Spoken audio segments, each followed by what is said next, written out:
Hey everybody! Today, Rahdo revisits a revisit of his top 10 games of 2018, which is a very, very weird, surprising thing for me to be doing. I did not expect this. It was only 2 weeks ago. Oh man, I clearly can't read calendars. Every time for the rest of this video that I say 2 weeks, I mean 6 weeks, because there's these things called months that I tend to forget about. Anyway, let's continue. Give or take a day that I did my 2018 Games of the Year revisit, which is something I do every year. Actually, to back up a little bit, every year on Christmas Day, I put up my top 10 games of the year. But, it's kind of as a present for all my viewers. Hey, happy holidays, everybody. Here's the 10 best games of the year, or at least what I thought were. But I always hasten to add, I haven't played all the games. By December, there's a bunch more out there. And so, over the months of January, February, March, and April, I get all the other games that I think are Game of the Year worthy to the table, and then I always do an update in April. Like I said, 2 weeks ago I did that update, and these were the top 10 I came up with. Very happy, very satisfied. I think a phenomenal year of board gaming with just these 10 titles, although there is plenty of great stuff besides. But in those 2 weeks, there have been some changes, folks. I'm shocked. This has never happened before. I've got three events to talk about. And let's just talk about the kind of bookkeeping one first. It's a simple little thing, and it has to do with Solenia over here. Solenia, back in December, I hadn't even played it yet. And it turned out to be one of those games that was so good, when I ultimately played it, I figured, okay, it's got to make it into the top 10. But when I did my revisit a few weeks ago, I said, I'm just going to put it at number 10, but I'm not sure its real final standing because I hadn't actually gotten a review copy of it yet. I just borrowed a copy from Tiffany the One-Tar, and thanks again to Tiffany for making that possible. So I wanted to play it some more, and now, having played it more, Solenia gets a bump up all the way to nudge out New Frontiers. It's that good, folks. I gotta say, just as an aside, a little bit of editorializing, Solenia got robbed by the Kennerspiel nominations this year. This is the perfect definition of what a Kennerspiel should be. It's got 2 different modes for like heavy play or regular kind of more casual play. Great stuff. Loved it to bits. And here it is in its a new final spot on the 10, having played this a few more times with my wife. Very excited, happy about that. Which means now, number 10 is Teotihuacan, but that's the first change. Now, my second change is, one of these 10 is getting completely removed from the list altogether. It is dropped from its current position to, I'd have to go back and check, I think it was drops to number 13, the 13th best game of the year. And which one will it be? Well, you might think, oh, well, probably Teotihuacan, right? Because it's at number 10, so probably something's going to muscle in and take it out. My number 1 of the year, Carpe Diem, is now my number, again, I'm not quite sure. You can go to rank.rahdo.com and check. It's my number 13 of the year.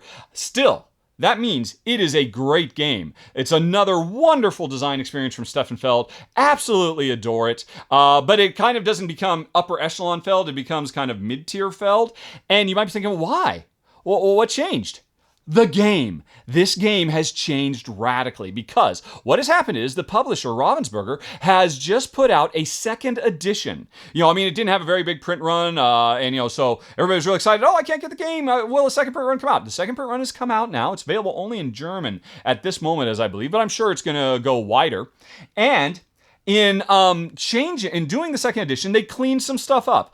Stuff that I complained about in my original run-through, like the fact that it's almost impossible to tell the difference between brown-roofed buildings and golden-roofed buildings. That really hurt gameplay. I put it in my number 1 in spite of some of those kind of glaring graphical issues. And so, they've worked to clean that stuff up. And I applaud them. Good job. That's great. But they didn't stop there. Because the new second edition of Carpe Diem has changed a core rule that makes the game a much weaker experience. Still a great experience, just not top or number 1 of the year experience. Instead, just an amazing experience. I don't mean to downplay. Still love Carpe Diem, but I'm very happy I've got my first edition because I am not happy with the second edition rules that they've implemented. What has the change been? Well, basically, if you know Carpe Diem, it's effectively a hidden rondel because instead of having a little token that you move clockwise or counterclockwise around a rondel to different depots to grab tiles so you can do tile laying stuff and score points. It had this funky thing where instead of, like I said, orbiting around a rondel, you followed paths that allowed you to kind of ricochet, to bounce from one space to another along a rondel. Functionally, gameplay-wise, it's exactly the same thing. Whether I go clockwise or counterclockwise, one is the same thing as me zipping across the rondel to the other side.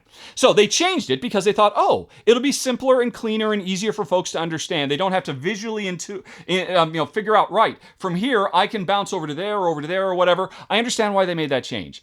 So they turned the star movement into orbital movement. No ricochets, orbits. That's fine. But in doing that, they changed a rule where in the original ricocheting star, when my avatar was down here and I followed the line across the rondel to come over to this depot, if that depot was empty, I had a choice. I could continue on to the next depot along the rondel, so it'd be like a boing boing, bounce around, or I could hit the empty thing and go back to where I started. And that simple little rule meant for a lot of the game, maybe like 30% of the game, you had 3 depots worth of tiles to choose from instead of 2.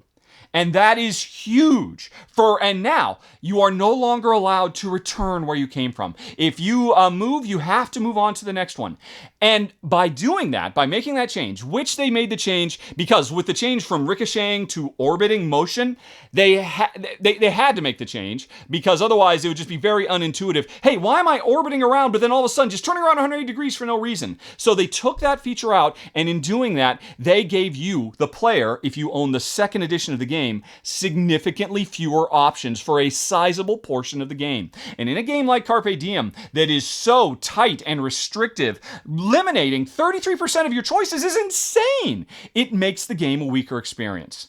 Now, that, plus the fact that for my own personal subjective taste, one of the things that really made Carpe Diem stand out from all these other games was that ricochet. That fact that there was kind of this crazy kinetic energy, this motion of moving things around. And if you watch my original run-through, you will notice it's with great joy and abandon that I go boing, boing, boing, boing, and bounce around.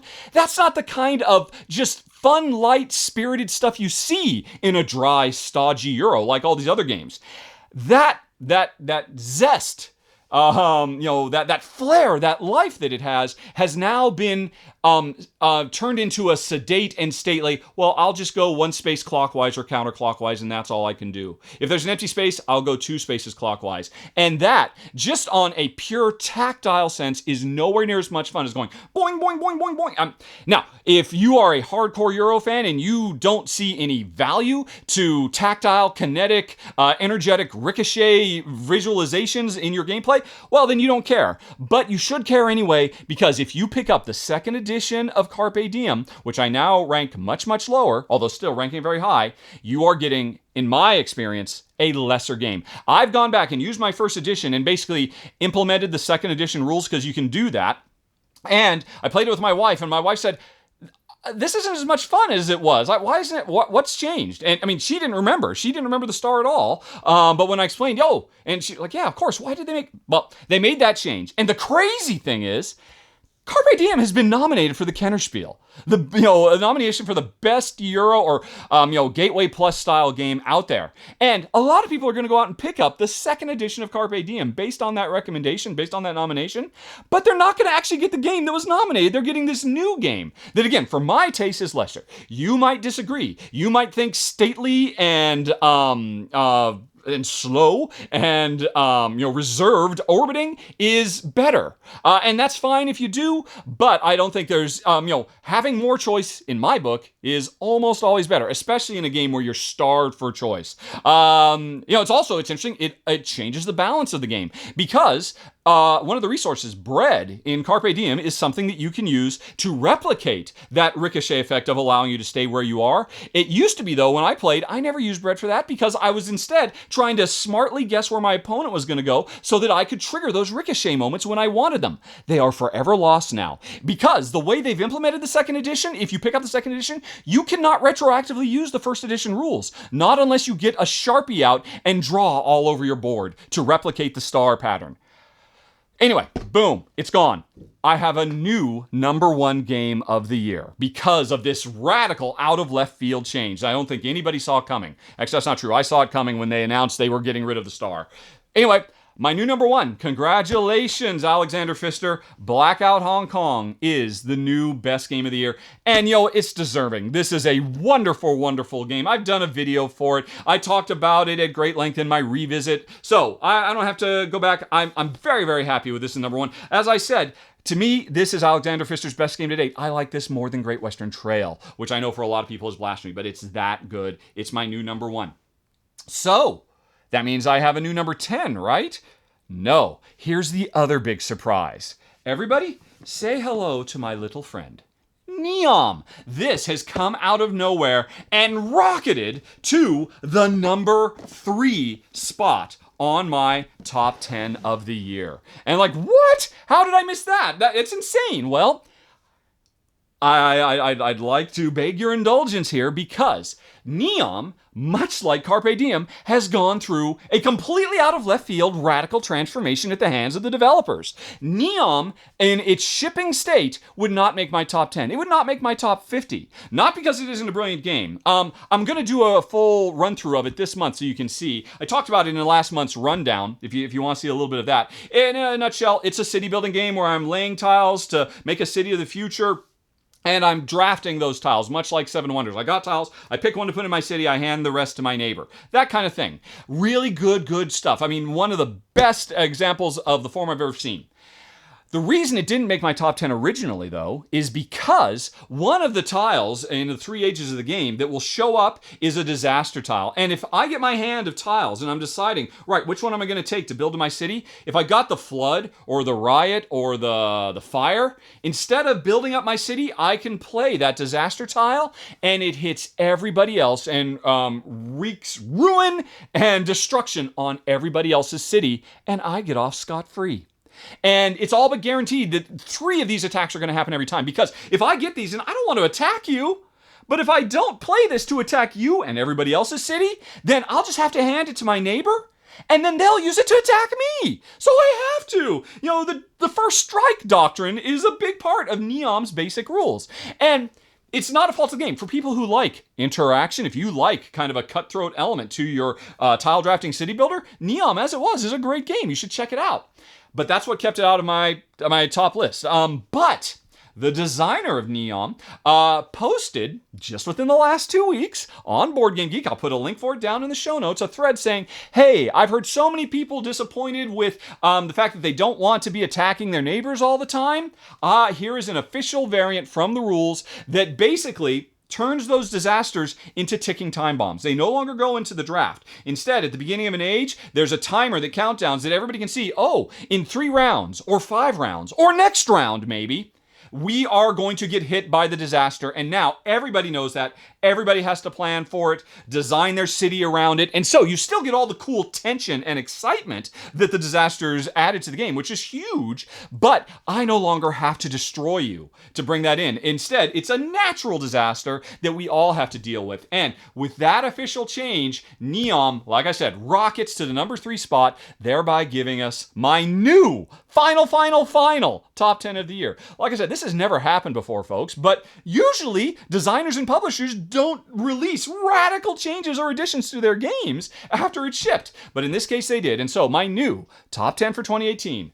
Say it with me. Number 10, Teotihuacan. Number 9, Underwater Cities. Number 8, the super tiny and adorable, where is it? Yep, there it is still. Carson City, the card game. 7, New Frontiers, the Race for the Galaxy board game. Number 6, Solenia. Robbed. So should have gotten the Kennerspiel nomination. Maybe they should... They should give Carpe Diem's nod to Solenia. But anyway, number 5, Between Two Castles of Mad King Ludwig. Number 4, Gugong. Number 3, NEOM. Number 2, Forum Trajanum. And number 1, Blackout Hong Kong. And that's it, folks. I think now I am done talking about the best games of 2018. Thank you for indulging me. And I'll see you this December on Christmas Day, where I'll give you my preliminary best of the year for 2019. Thanks as always for watching, everybody. Have a very nice day. Talk to you later. So long. Bye-bye.